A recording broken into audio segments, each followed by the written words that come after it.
నమస్తే. Singer Mangli. So ముఖ్యంగా 150 కోట్ల కుంభకోణంలో ఆమె యొక్క పాత్ర చాలా కీలకమంటూ కొందరు, లేదు లేదు ఆమె గిరిజన యువతి కాబట్టి ఆమెను తొక్కేసేటువంటి ప్రయత్నం చేస్తూ ఉన్నారు కొంతమంది అంటూ గిరిజన సంఘాలు చేస్తున్నటువంటి ఆరోపణలు. అసలు దీంట్లో నిజమెంత, అబద్ధం ఎంత, అసలు 150 కోట్ల రూపాయలను కుంభకోణం చేయాల్సినటువంటి అవసరం సింగర్ మంగ్లీకి ఏముంది? సో మాట్లాడేటువంటి ప్రయత్నం చేద్దాం. మనతో పాటు ఓయూ లీడర్ శ్రీకాంత్ గారు ఉన్నారు, మాట్లాడేటువంటి ప్రయత్నం. అన్న నమస్తే. నమస్తే అన్న. దీంట్లో ఎట్లా చూస్తారు? ఒక పక్కనేమో అడ్వకేట్కి పోలీస్ స్టేషన్లో బ్రీత్ ఎనలైజర్ టెస్ట్ కానీ, సింగర్ మంగ్లీ ఏమో లేదు లేదు నా పేరు వాడుకొని ఆయన బిగ్ బాస్లోకి వెళ్ళేటువంటి ప్రయత్నం కోసం నా మీద ఇటువంటి ఆరోపణ చేస్తున్నారని అడ్వకేట్ పైన చేస్తాను. సో ముందుగా మీరు దీంట్లో గ్రహించింది ఏంటిది? మంగ్లీ నిజంగా ఈ 150 కోట్ల స్కామ్లో ఉందని చెప్పేసి అనుకుంటా ఉన్నారా? నేను ముందుగా గ్రహించిన విషయం ఏంటంటే, అక్కడ స్పష్టంగా మనకు బాధితులు కనపడుతుంది. మేము యూనివర్సిటీ విద్యార్థి సంఘం నాయకుల తరపున మేము ఏంటంటే బాధితుల పక్షాన నిలబడి కొట్లాడే గొంతులు కాబట్టి మేము ఆ బాధితుల పక్షానే కొట్లాడతాం. వాళ్ళు దాదాపు ఇక్కడ ఒకసారి ప్రెస్ మీట్ కూడా పెట్టిరు. అందులో 80% లంబడి కమ్యూనిటీ చెందిన వాళ్ళే మోసపోయారు. అందులో ఓకే అంటే వాళ్ళు మంగ్లీ కులమే కదా, మంగ్లీ కూడా అదే కులం కదా.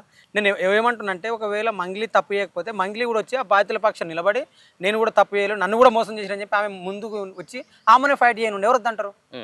ఇప్పుడు సుబ్బారావు అడ్వకేట్ తప్పు చేసిండా ఒప్పించిన ఆయన గురించి పక్క పెడితే నువ్వే వాళ్ళ నాయకత్వం వహించిన నువ్వు ఎవరు వద్దన్నారు? నువ్వు వస్తే వాళ్ళు కొడతారా? నేను తిడతారా? తిట్టరు కొట్టరు కదా. ఒకవేళ నువ్వు తప్పు చేసినావా తప్పు చేయాలనేది తర్వాత కోర్టు చూస్తుంది. నువ్వు ముందే వాళ్ళకి నాయకత్వం వహించి నాది కూడా పొరపాటు ఏం లేదని చెప్పి నువ్వే వస్తే ఈరోజు ఇంత పంచం ఉండపో కదా.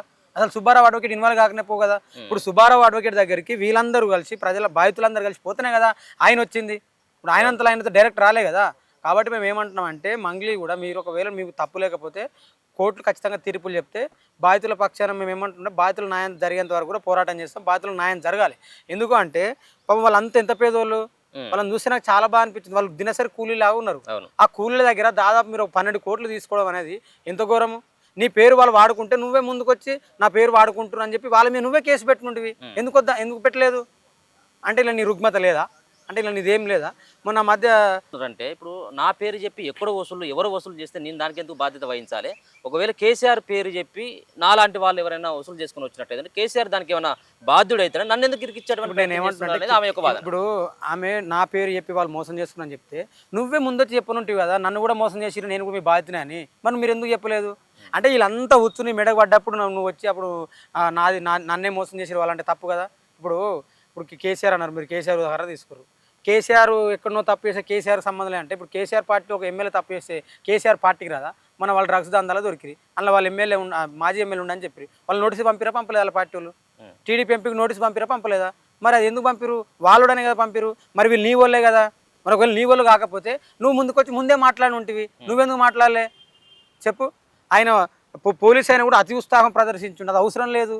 తెల్లారియాలు ఏమైంది? నీకు 29వ తారీఖు సస్పెండ్ చేసే రోజులు దగ్గర పడ్డాయి. మీరు పోలీసులు కూడా పీడిత ప్రజల పక్షాన ఉండండి. ఏదో సింగర్లని ఫేమస్ అని చెప్పి మాకు ఏదో వస్తుందని పోతే బురదల కాలెత్తిన బురదనే ముఖం మీద పడుతుంది, మంచినీళ్ళు పడాయి. అంటే ఇప్పుడు పోలీసు వాళ్ళని కూడా మ్యానిపులేట్ చేసిందని చెప్పేసి అనుకోవచ్చు. ఈ వ్యవహారం నేను సుబ్బు విషయంలో మాట్లాడుతున్నా. సుబ్బు విషయంలోనే ఇప్పుడు ఫిర్యాదు చేయడానికి మంగ్లీ కూడా వెళ్ళింది. అవును, మంగ్లీకి బ్రీత్ ఎనలైజర్ టెస్ట్ చేయలేదు, అడ్వకేట్ చేసిండు. అంటే మరి దీంట్లో ఏ విధంగా అర్థం చేసుకోవచ్చు? దీన్ని బట్టి మనకు అర్థం కావాలి. పోలీసులు కూడా మంగ్లీ వైపు అన్నాడు. ఇప్పుడు ఆడికి వచ్చిన వాళ్ళు అందరూ బ్రీతింగ్ చేయను, పోలీసులు కూడా చేసుకున్నాడు. ఎవరు వద్దన్నారు చెప్పండి? గట్టిట చేస్తారు. ఇప్పుడు దాని చేతి ఏమైంది? ఏడిపోయింది? హైకోర్టు బారాసం దగ్గర వాళ్ళందరూ ఏం చేశారు? నేను మాట్లాడారు. ఇప్పుడు ఏమైంది? లాస్ట్కి అంతిమంగా వస్తే సిఐ సస్పెండ్ కాడికి వచ్చాయి. అంటే అతి ఉత్సాహం పనికిరాదు ఏడైనా. ఇప్పుడు ఆయన స్పష్టంగా కనబడ్డది వాళ్ళు అతి ఉత్సాహం ప్రదర్శిస్తారని. కాబట్టి మేము ఏమంటున్నామంటే, మేము మంగ్లీకి వ్యతిరేకం కాదు, సుబ్బారావుకు అనుకూలం కాదు.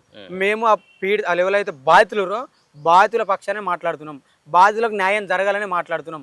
మంగ్లీకి మద్దతుగా, సుబ్బారావు అడ్వకేట్ మద్దతుగా మాట్లాడుతున్నాం. ఎందుకంటే వాళ్ళంతా బాధితులు కూడా పేద వర్గాల వాళ్ళే. వాళ్ళు ఎస్టీలు, ఎస్సీలు, బీసీలు ఉన్నారు. వాళ్ళు ఎక్కువ కూడా మోసపోయింది కూడా ఎస్టీలే. అవును, మొన్న మన వాళ్ళు ఎస్టీ అందరూ మాట్లాడారు. ఎస్టీ వాళ్ళ గురించి ఎందుకు మాట్లాడతలేరు? ఇప్పుడు నేను ఏమంటే, మంగ్లీకి తప్పు లేకపోతే మంగ్లీ కూడా మినహాయింపోయి న్యాయం పరంగా ఆమెకు తప్పలేదు కాబట్టి ఆమె గురించి అసభ్యకరత ప్రవర్తించిన వాళ్ళందరి మీద కేసులు చేయండి.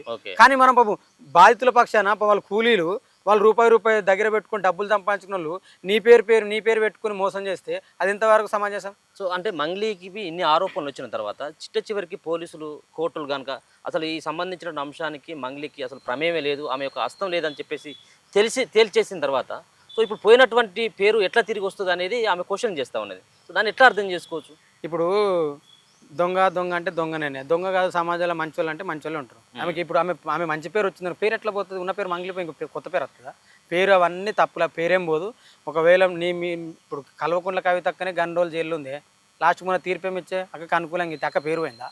కడిగిన ముత్యములు వస్తుంది వజ్రంలో వచ్చింది, మంగిలక్క కూడా కడిగిన ముత్యములు వజ్రంలో వస్తుంది, తప్పేముంటుంది? అట్లా ఎవ్వరి పేరు పోదు. నేను ఏమంటున్నంటే మరీ చెప్తున్నా, పాప మా బాధితులు వాళ్ళు చాలా పేదవాళ్ళు, వాళ్ళకి న్యాయం చేయమని చెప్తున్నాం అంతే. సో సేవ్ చేసేటువంటి ప్రయత్నం కొంతమంది పేర్లు వస్తుంది, కేంద్ర మంత్రులు ఉన్నారు ఆమెను సేవ్ చేయడానికి. సో కొన్ని ఛానళ్ళల్లో వచ్చినటువంటి వీడియోలను సైతం కూడా రిమూవ్ చేయించిండ్రు, డిలీట్ చేయించిండ్రు. సో కాబట్టి ఆమె యొక్క హస్తం ఉంది కాబట్టి ఇటువంటి ప్రయత్నాలు చేసి డిలీట్ చేసిండ్రు, మ్యానిపులేట్ చేసేటువంటి ప్రయత్నం ఆమె చేసింది అన్నటువంటి ఆరోపణలు కూడా బలంగా వినపడతా ఉన్నాయి. ఇప్పుడు ఆమె వెనుక ఎవరన్నా ఉండని, ఆమె వెనుక ఇప్పుడు ఆమె పాటలు పాడుతుంది కాబట్టి ఆమె పెద్ద పెద్ద సెలబ్రిటీలు, పెద్ద పెద్ద పొలిటికల్ నాయకులు ఉండొచ్చు. కానీ మేము విద్యార్థులుగా, యూనివర్సిటీ విద్యార్థి సంఘ నాయకులుగా అదైతే బాధితులు ఆ బాధితుల పక్షాన మేమున్నాం, తెలంగాణ ప్రజలు ఉంటాం. ఆమె చేస్తే చేయవచ్చు, ఎందుకంటే ఆమెకు బలం ఉంది. మీ బాధితులకు బలం లేదు కదా, ఆ బాధితులంతా బక్కపలుతున్న వాళ్ళే. ఆ బక్కపలుతున్న వాళ్ళ కోసం ఉస్మాన్ యూనివర్సిటీ మేమున్నాము. ఖచ్చితంగా ఆ బాధితులకు న్యాయం జరిగేంత వరకు వాళ్ళ పక్షమే మాట్లాడుతున్నాం. మీరు వెళ్తారా వాళ్ళతో పాటు? అంటే ఇంత ఇష్యూ అయిన తర్వాత సో ఒక పక్కన రామావత్ మధు కానీ శివ అరెస్ట్ కలిగి మధు అరెస్ట్ అయినట్టున్నది.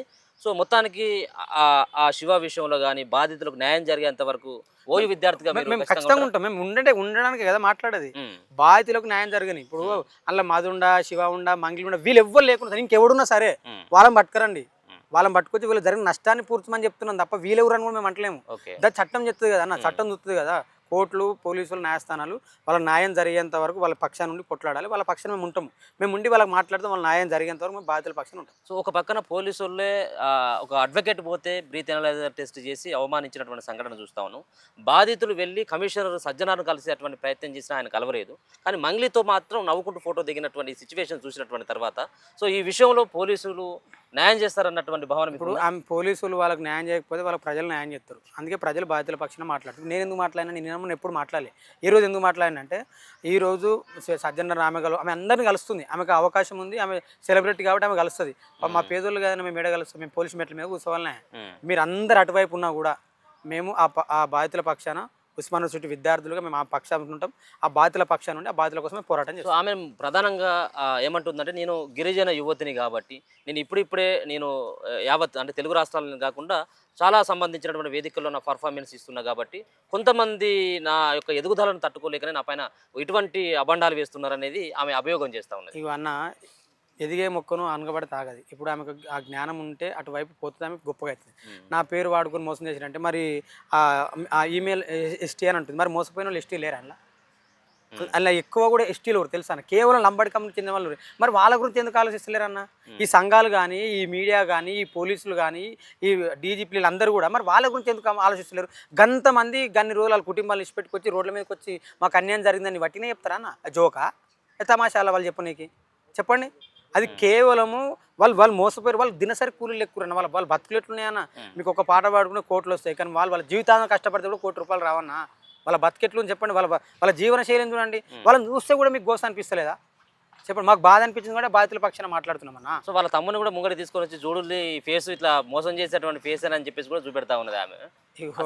ఆయన లేడు అని చెప్పేసి ఆమె ముఖం చూస్తే చేసిరా చేయలేదు అనేది అటు ఎట్ట చెప్తాం మనము?